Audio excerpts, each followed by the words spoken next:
नमस्कार, capital TV पर सबसे बड़ा सवाल देख रहे हैं आप। मैं हूं राधिका राज।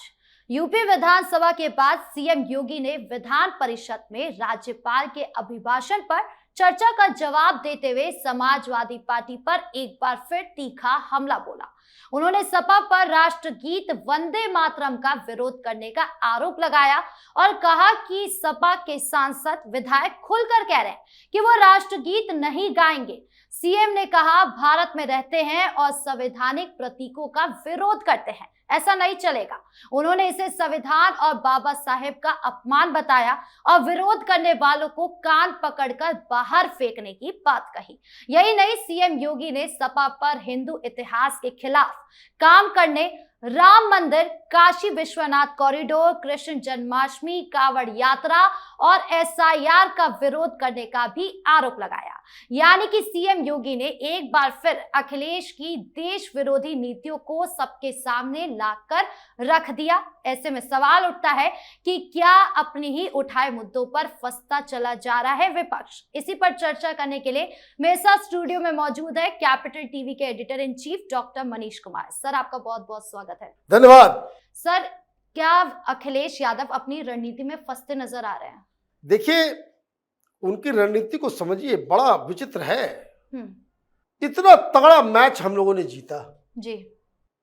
पाकिस्तानियों को ठोका, हराया, बेइज्जत किया, मुंह दिखाने लायक नहीं बचे पाकिस्तानी। आपने किसी भी समाजवादी पार्टी के नेता को सेलिब्रेट करते हुए देखा क्या? आपने देखा कि खुशियां मना रहे हैं? तमाम लीडर्स भारतीय जनता पार्टी के और भी दूसरी पार्टी के कुछ कुछ पार्टियों के, वो आखिरी विकेट जो गिर रहा है उसका वीडियो काट के सोशल मीडिया के ऊपर डाल रहे हैं कि हम जीत गए, जीत गए, जीत गए। ये समाजवादी नहीं करेंगे। कारण उनको लगता है कि हिंदुस्तान अगर पाकिस्तान को हरा देता है और हम अगर सेलिब्रेट करेंगे तो मुसलमान नाराज हो जाएंगे। आप स्ट्रेटजी की बात करें, हम इनकी मानसिकता की बात बता रहा हूं। ये अखिलेश यादव और तमाम सेक्युलर पार्टियां हिंदुस्तान के मुसलमान को पाकिस्तान परस्त और गद्दार समझती है। इसलिए पाकिस्तान की पिटाई जब हम करते हैं, जब ऑपरेशंस करते हैं, जब घुस के मारते हैं, जब सर्जिकल स्ट्राइक करते हैं, जब एयर स्ट्राइक करते हैं, जब ऑपरेशन सिंदूर करते हैं, तो उसमें गर्वान्वित महसूस नहीं करते हैं। क्यों? पाकिस्तान की पिटाई, इनकी अकल वहीं पे जाके अटकी हुई है कि मुसलमान जो है वो गद्दार कौम है। पाकिस्तान के खिलाफ अगर आप कुछ बोलोगे तो वोट नहीं मिलेगा मुसलमानों का। बात समझे? तो ये बताना इसलिए जरूरी था क्योंकि माहौल कुछ वैसा ही बनता चला जा रहा है। अब ये कह रहे हैं कि भाई होली से पहले पीडीए का एक मिलन होगा। मुस्लिम लीडर्स को तोड़ बोड़ के वो अपनी पार्टी अपना कुनबा बढ़ा रहे हैं। एक और काम कर रहे हैं, रोज आजकल प्रेस कॉन्फ्रेंस कर रहे हैं और रोज कहीं कहीं से कोई कहानी उठा देंगे कि ब्राह्मणों के साथ बड़ा अत्याचार हो रहा है। ये ब्राह्मणों को खड़ा किया जा रहा है हिंदुओं के खिलाफ। ये स्ट्रेटजी है। और कई सारे वो 2014 के बाद सनातन बने हुए पत्रकार और एनालिस्ट है ना, वो सब वापस उसी राग में जा रहे हैं। ओ माय गॉड, ब्राह्मणों के साथ बड़ी दिक्कत हो रही है ना। तो कोई संघ पे सवाल उठा रहा है, तो कोई बीजेपी पे सवाल उठा रहा है, तो कोई मोदी पे सवाल उठा रहा है। सवाल नहीं उठा रहा है, गालियां दे रहा है। ये लोग विपक्ष के उस प्रपंच में फंस गए। फायदा किसको होगा? फायदा किसको होगा? ये पाकिस्तान परस्त है, ये मुल्लों की राजनीति करने वाली पॉलिटिकल पार्टियों को फायदा पहुंचाने के लिए लोगों की मूर्खता का कोई सीमा नजर नहीं आ रहा। सर, समाजवादी पार्टी खुलकर बोल रही है कि अब वंदे मातरम नहीं बोलेगी। हाँ, इसलिए योगी आदित्यनाथ ने घेरा है।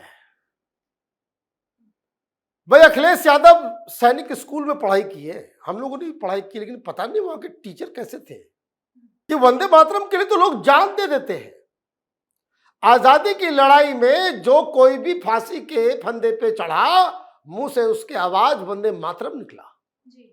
और आज समाजवादी पार्टी कह रही है कि भाई ये खुद नहीं कह रहे, ये समझिए जो मैंने कहा कि हिंदुस्तान में सेक्युलर पार्टियां हैं, उनको कहा जाए भाई कपड़े उतार करके निर्वस्त्र चौराहे पे डांस करो, मुसलमानों का सारा वोट मिलेगा, ये करने के लिए तैयार है। वंदे मातरम कौन सी चीज है? अब इन्होंने एक ऐसा, योगी आदित्यनाथ ने ऐसी बात कही है जिसका कोई जवाब नहीं देगा, क्योंकि वंदे मातरम नहीं गाएंगे, वंदे मातरम मुंह से हम नहीं गाएंगे, ये सबसे ज्यादा विरोध करने वाले समाजवादी पार्टी के ही सांसद लोग हैं जी। तो अखिलेश यादव का मुस्लिम सांसदों के ऊपर कोई अख्तियार नहीं है क्या? क्या अखिलेश यादव के कंट्रोल के बाहर चले गए क्या ये मुस्लिम नेता? या मुस्लिम नेता अखिलेश यादव को अपनी उंगलियों पे नचाते हैं? कोई आकर के कह जाता है कि भाई संभल से हम चुनाव लड़ेंगे, कोई हिंदू नेता कहा होता तो निकाल पार्टी से बाहर कर दिया गया होता। कोई कहता है कि भाई ओवैसी से रिश्ता बनाओ, ओवैसी के साथ कोई दूसरा व्यक्ति कहा होता तो हिंदू कहा होता तो उसको बाहर निकाल दिया गया होता। तो ये एमवाई खतरे में है, तो वंदे मातरम एक बहुत बड़ा मुद्दा है। और तमाम प्रधान योगी आदित्यनाथ क्या कह रहे हैं? योगी आदित्यनाथ एक दूसरे नैरेटिव पे काम कर रहे हैं कि देखो हिंदुओं जागृत हो जाओ, ये लोग तुम्हें जात के नाम पे बांटेंगे, तुम बटोगे तो फिर बाद में कटोगे। जहां जहां इस तरह के लोगों की सरकार है,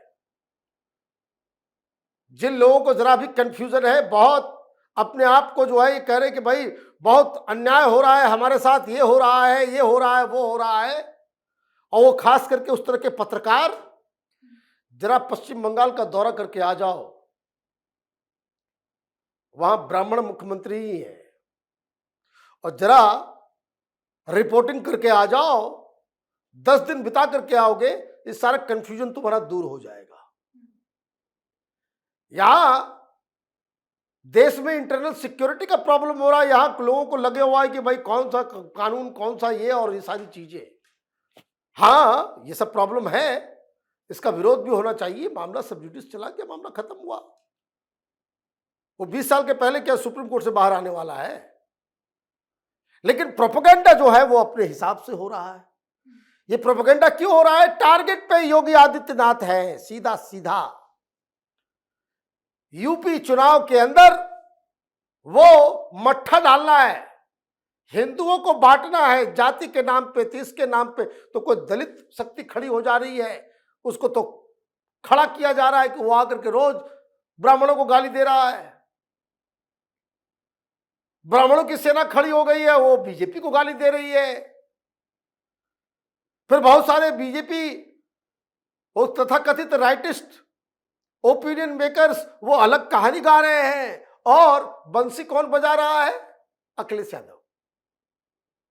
वो जो है रोज इस तरह की चीजों को जो है प्रमोट। तो आज का जो भाषण है वो 3 चीज के ऊपर आधारित है। एक, लॉ एंड ऑर्डर, ये गुंडा राज जो पहले हुआ करता था वो वापस नहीं आने देना है, उसको रिमाइंड कराया योगी आदित्यनाथ ने। नंबर 2, ये मुस्लिम अपीजमेंट की जो राजनीति है उस खतरे से, चाहे उसमें डेमोग्राफी चेंज हो, चाहे उसमें धर्मांतरण हो, लव जिहाद हो, ये सारी चीजें वो उसमें जो है इंक्लूडेड है। और थर्ड, कि ये जो विकास की गंगा बही है, बीमारू राज्य से योगी आदित्यनाथ ने उत्तर प्रदेश को 3rd largest contributor to national GDP उस जगह तक पहुंचाने का काम किया है।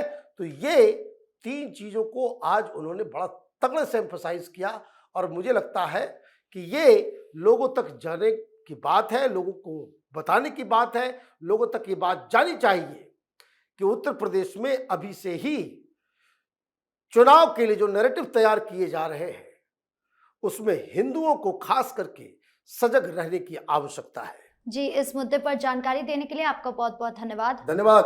तो अखिलेश यादव मुस्लिम तुष्टीकरण की राजनीति में इतने उलझ गए हैं कि उनकी अपनी राजनीतिक दिशा ही धुंधली पड़ती जा रही है, जिससे उनकी रणनीति और नेतृत्व दोनों पर सवाल खड़े हो रहे हैं। आने वाले समय में ही तय करेगा कि ये रणनीति उन्हें मजबूती देगी या फिर उनकी राजनीतिक डोर को और उलझा देगी। आपको क्या लगता है, कमेंट बॉक्स में जरूर बताएं। धन्यवाद।